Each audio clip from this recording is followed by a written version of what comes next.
welcome along to another episode of Fun Kids Meet, where we bring you some of the most exciting people in the entire universe. And speaking of excellent, exciting, wonderful people, in comes from stage right, Bex from the club. Hello, Bex. It's me! Hello, Sean. What a lovely intro. How are you? I'm very good. I hear that you've been chatting to more authors. Quelle surprise. I know, right? As is my wont. Yes, I have been, Sean. I love it so much because when I chat to them, I find out about the biggest and bestest new books in the world right now, which means I know about the biggest and bestest books in the world right now before anyone else, and that is part of my evil, dastardly plan.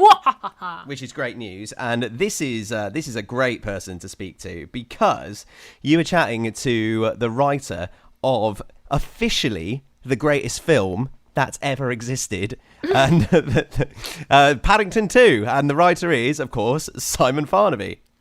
Simon Farnaby is one of those people, if you delve into his CV, you're like, whoa, you are everywhere. He's also, of course, in the founding troupe of Horrible Histories.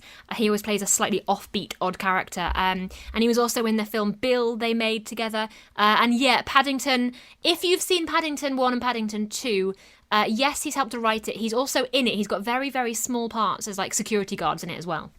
Did you know that Paddington 2 is now officially the best film of all time, according to Rotten Tomatoes or whatever metric we use?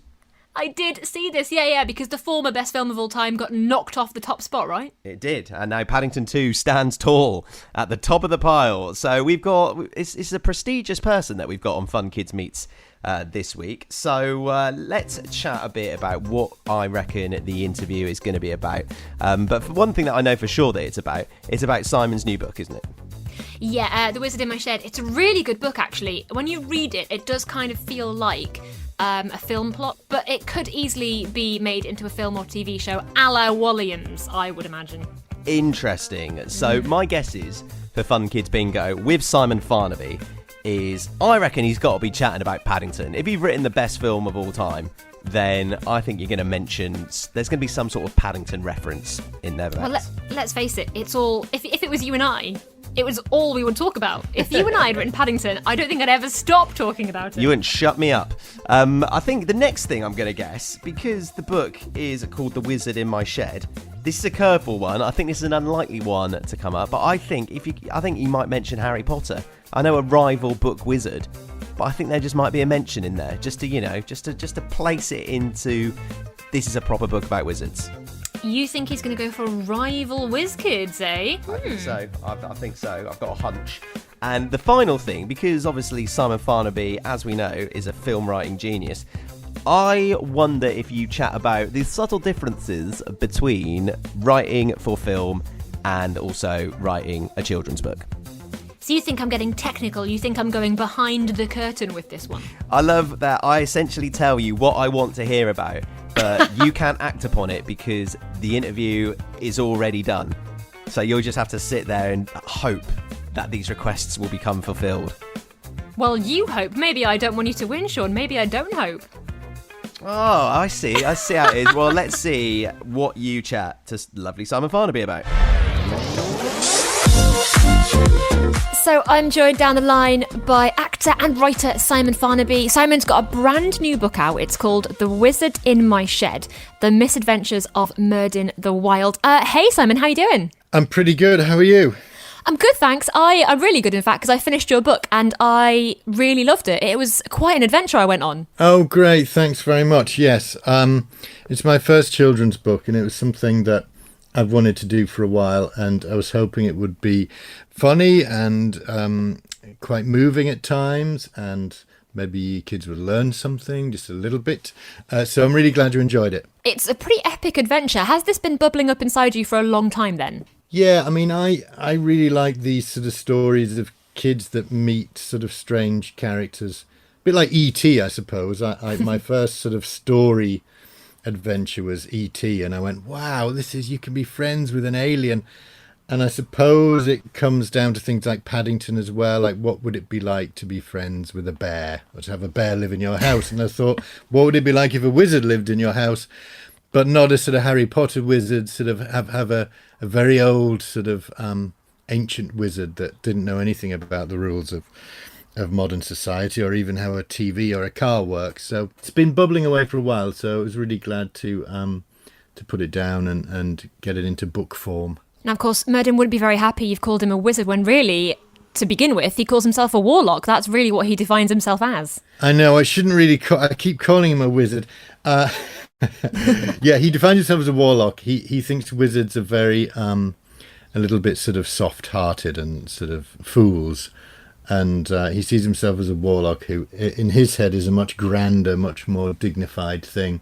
Because warlocks sort of use their powers for evil, as well as good sometimes, but mainly for bad and for mischief. And he thinks that's a much better way to use your powers. Yeah, he's got a bit more of an edge, I would say. And he pops into the current day, and he meets Rose, and it's just such a lovely friendship they develop. Yeah, Rose is slightly lonely kid. She's just gone to a new school. We all know what that feels like. Her family's a bit of a mess, and she wants to win this singing competition. She actually runs away from home because no one thinks she's a very good singer in her family, which she isn't really. And then she runs away from home and meets Merdyn, who similarly, he's been cast out of his time, from the Dark Ages. So he arrives in a sort of shopping centre, and he thinks he's in purgatory. He thinks he's in hell because that's what he's been sentenced to. And so Rose and Merdyn meet as both being sort of outcasts. And they do a deal where Merdyn says, if you help me get home back to my time, I'll give you a singing spell and you'll be the best singer in the world. And so they strike a deal, and this unlikely friendship starts. And yeah, they help each other in their lives to become who they're meant to be. Yeah, I mean, Rose sort of questions Merdyn's warlock approach, and she says, well, how about if you use your powers for good? And at first he's like, no, that's a ridiculous idea. And as well, Merdyn helps Rose to see, I think, what she really wants to be, and he sort of helps us just to look a little deeper and see what she really wants to do with her life, because it's quite hard to discover what you want to do with your life. I never knew when I was a kid. Sometimes I still don't know. And you kind of tie in the past and the present. You also get to write in kind of the ye olde fashion. Was that quite fun as well? Yeah, well, I think they would have spoken very differently, in those days. And I think often we did on Horrible Histories, actually. We would be from sort of the Dark Ages, but talk like we were bank managers. and that was sort of the joke. But I did want to do for him to speak like they did in the old days, and for people to find it quite confusing. So he says things like, thou stinketh, and all this sort of stuff. And there's a few words as well that I translate, a few not swear words but insults that he uses, and I explain what they are and what they used to mean, which was good fun doing research on those, actually. I was going to ask, because I've made a little list of my favourites. I think my favourite was Ninny Hammer. What was your favourite in the book? Oh, a ninny hammer's good, yeah. Well, everyone knows a ninny, I think. It's quite an old-fashioned word, but a ninny is just sort of an idiot. And a ninny hammer was a complete idiot. I liked a fopdoodle, actually. Fopdoodle was a sort of lazy person, probably from the word foppish, which is sort of slightly limp or sort of, not strong. And doodle as a sort of half-hearted drawing.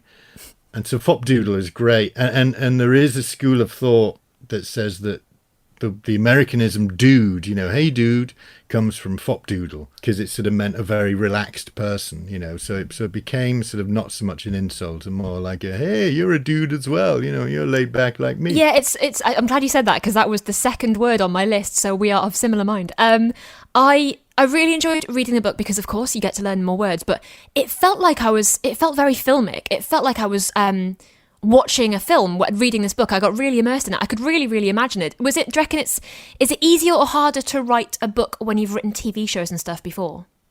It's strange. Yeah, I've spoken to a few other writers about this. It's a very, in a way, it's quite similar in that story is, you meet some characters and they go on a journey, and there's a sort of middle bit, and then there's a bit that's quite sad, and then usually it's a sort of happy ending. So it's a similar shape. And I actually wrote the chapters. When you do film or TV, you have to structure everything. You have to know exactly what's going where, and like all the work really is in that structuring and laying the story out in beats, we call them.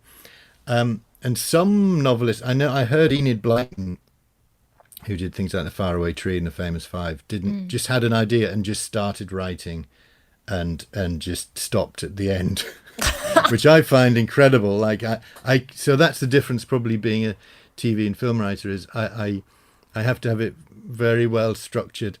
And for me, that means you can get things that pay off, like little things that people are lacking in the beginning, they get in the end. And I think unless you plan that all out, like a few people have said, there's quite a few storylines going and they all wrap up quite well at the end. And I think that's probably from my film structure learning.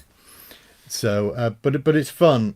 It's really great fun to do, but because you don't have to rely on anybody else is the key difference between when you write a film script, you hand it over to the director and the cinematographer and the makeup and the costume people, whereas a book you just describe all that and you can do without them. Of course, you can get rid of everybody else. This is your world. Well, you play the film plays in people's heads, and that's the way I sort of describe it to people. And I'm glad that you felt it was filmic, because I what I want to do is just to describe. It's like describing images or describing a film so that someone can play it in their head and visualize it is what I wanted to do. And people seem to be able to do that. They seem to be able to. And that was something I had to learn, was to really describe in detail what people looked like, because in film you don't have to do that, because you go, well, you'll get Hugh Grant and you'll see him, look like Hugh Grant. Whereas you have to sort of describe it. If this is made into TV or film and you do not play Merdyn, I will be furious, by the way, because it would make perfect sense. Right, well, that's very kind of you. Yeah, I mean, it is my sort of thing that I like to do. I did a character called Nagatus in a thing called Yonderland, which was, again, with a Horrible Histories gang, and he's pretty similar in some ways to Merdyn, so we shall see. Well, if it happens, I will expect you to be there. I also have to ask, most importantly, do you love grass? Because grass is mentioned a lot in this book. I do love grass, actually. Funnily enough, I hadn't quite worked this out yet. My dad was a landscape gardener, or is still a landscape gardener. He's sort of semi-retired now, and he grew grass, so his life was grass, and he would sell turf, so he'd grow grass and then sell it. And we had different types of grass. So we had meadow grass and then like nicer grass for like golf courses. And so I've only just sort of realised this. My dad sent me a picture of holding the book last night, and I thought, oh, he said, I like all the mention of grasses. I remember he had a book in his office called No Need to Weed. And it was all about how weeds weren't your enemy, that you could work with them. And there's lots of weeds in the book, and had great fun in looking at how people used to, things like bearded darnel and foxglove, which you see everywhere. They're on they're out by the bins on the street, but they used to be seen as having magical properties, and in fact do have, strange properties if you sort of boil them or mix them up or do, strange things to them. And so I wanted to say, now we're in a world where we need to take care of nature, and just to say that it's not just the big things, it's the small things as well, that make a difference. I loved it, just that being connected to nature. I also love any book that rhymes, so it sounds like your dad had a great book there. Big fan of that. Well, again, yes, because I do use rhymes. I like little poems, the start and end, the chapters. And that connection, well, I've only just made it now. No need to weed. There you go. It was all there, aged 7 or whenever I first saw that book. It was meant to be. So every author who comes to Fun Kids, I do a little quick fire round of questions with them. I wondered if it's okay to do that with you right now. Sure. Yeah. No pressure, don't worry. It's not like a right or wrong answer. It's all fine. Right. Just who you are as a person, as an author. First up is super easy. Books or Kindles? Books. Yeah, everyone says it. Heroes or villains? Oh, villains. Okay, film adaptation or TV adaptation? Film adaptation. Oh, that was very quick. Horrible Histories or Ghosts? Sorry, that's just for you. I don't ask everybody that. Ghosts. Oh, okay. It's easier. Costume changes, not as many costume changes. Writing or reading? Writing. Hogwarts or Narnia? Oh, Hogwarts. Pendulous sedge or bearded Darnell? Bearded Darnell. Do you write 9 to 5 or do you write whenever you fancy? Whenever I can. Okay. Yeah, so it's whenever I can fit it in. Now, I do ask everyone this, but it might be more relevant to you. Paddington Bear or Winnie the Pooh? Paddington Bear. Yeah, I mean, if you'd said Winnie, I would have been quite surprised. Yeah. And finally, the big one. This is the most important of all. Salt and vinegar or cheese and onion? Salt and vinegar. Yes! That's the only Is one I that the care right about. answer? Yes, thank you. Cheese and onion is too fragrant. It's too smelly. overpowering. It's whiffy. Well, you said the correct answer for salt and vinegar, so that is great for you because it means I can tell everybody to go and grab the wizard in my shed. Well, Bex, you didn't let me down. You didn't let me down at all. I never want to let you down, Sean. He was such a lovely man, wasn't he? We love Simon on Fun Kids. Excellent, excellent man. I've actually met him, because that chat, by the way, was online, as a lot of things have been recently. But a little while ago, I did meet him in person in the Fun Kids studio, and he was just as delightful then as well. Excellent stuff. That's probably in the Fun Kids archive somewhere if you want some more Simon Farnaby action. Let's go through the Fun Kids bingo cards. First up, Paddington. Tick, tick, tick. Of course, yeah. I mean, I made a joke about how if I'd written Paddington, of course, that's all I would talk about.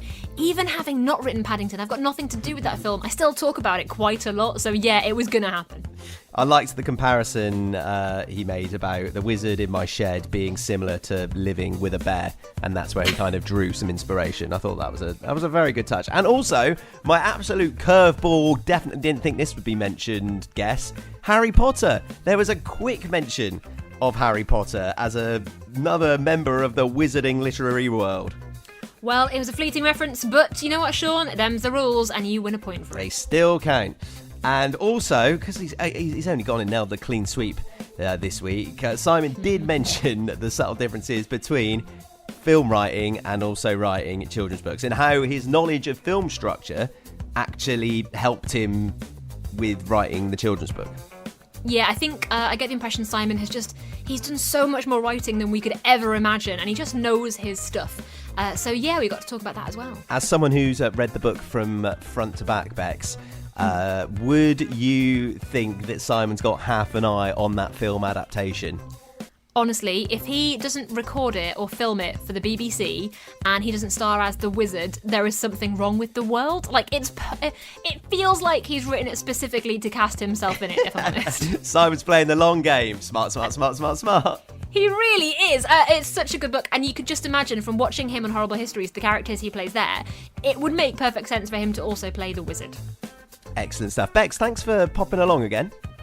Thank you so much for having me, Sean. Hopefully I'll see you soon. And if you're a big fan of Simon Farnaby's work, you can have a little delve into the Fun Kids archives and see if you can find any more chats between Bex and Simon Farnaby. We'll be back next week with more Fun Kids Meets Fun. We'll see you then. Make sure you follow and leave a nice review.